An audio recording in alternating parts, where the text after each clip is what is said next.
नमस्कार, मैं वैभव और आप सुन रहे हैं दो पल, जहां हम सिर्फ किताबें नहीं पढ़ते, उन्हें जीते हैं, महसूस करते हैं। कभी कभी एक किताब आपके दिल को छू जाती है और कभी दूसरी उसी दिल की परतें खोल कर रख देती है। आज मैं आपको एक ऐसे ही अनुभव से जोड़ने जा रहा हूँ। एक ऐसी कहानी जो पहले प्रेम से शुरू होती है और फिर उस प्रेम के सबसे अंधेरे कोनों तक पहुंचती है। लेकिन क्या आपने गुनाहों का देवता पढ़ा है?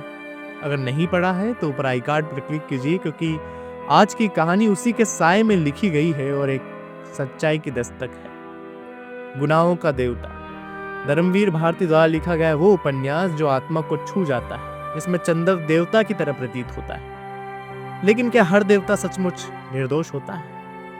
आज मैं बात कर रहा हूँ रेत की मछली की, जिसे लिखा है कांता भारती जी ने, जो स्वयं धर्मवीर भारती जी की पहली पत्नी रही।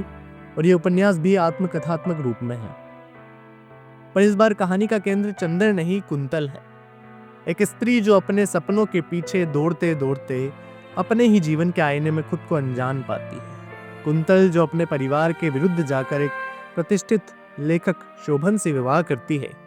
शोभन जो शब्दों से दुनिया रचता है लेकिन रिश्तों की बुनियाद तोड़ता है। शोभन की शिष्या मीनल जो उसके जीवन में इस तरह आती है जैसे फूलों के बीच कोई कांटेदार झाड़ी हो। धीरे धीरे कुंतल की दुनिया बिखरने लगती है। उसे समझ नहीं आता कि किससे लड़े, दुनिया से या खुद से। वो देखती है शोभन और मीनल को एक ऐसे हालात में जो उसकी आत्मा को चीर कर रख देते हैं।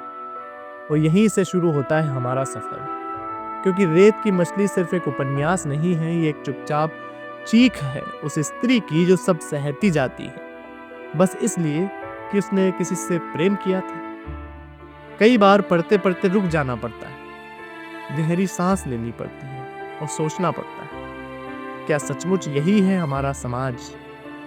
आपको जानकर हैरानी होगी कि रेत की मछली में कई जगहों पर गुनाहों का देवता की परछाई नजर आती है। शोभन का यह कहना कि उसके अंदर संवेदनाएं और भावनाएं ऐसे भरी हैं जैसे वह ठेले पर हिमालय रखकर चल रहा है।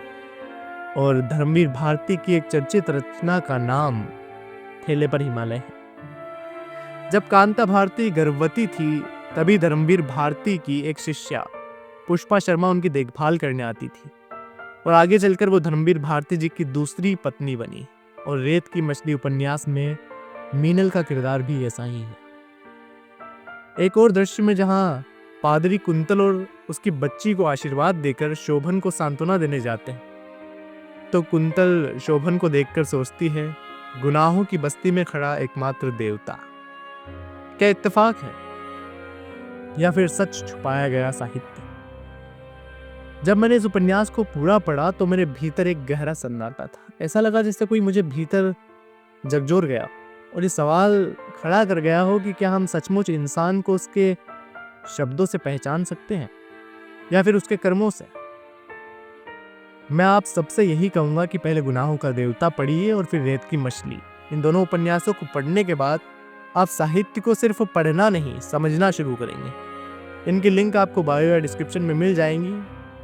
और इसी के साथ दो पल से मैं वैभव आपसे विदा लेता हूँ। जल्द मिलेंगे किसी और किताब, कहानी या नाटक के साथ, जो सिर्फ कहानियां नहीं, अनुभव हो। तब तक पढ़ते रहिए, महसूस करते रहिए और मुस्कुराते रहिए, क्योंकि मुस्कुराने पर अब भी कोई टैक्स नहीं लगता।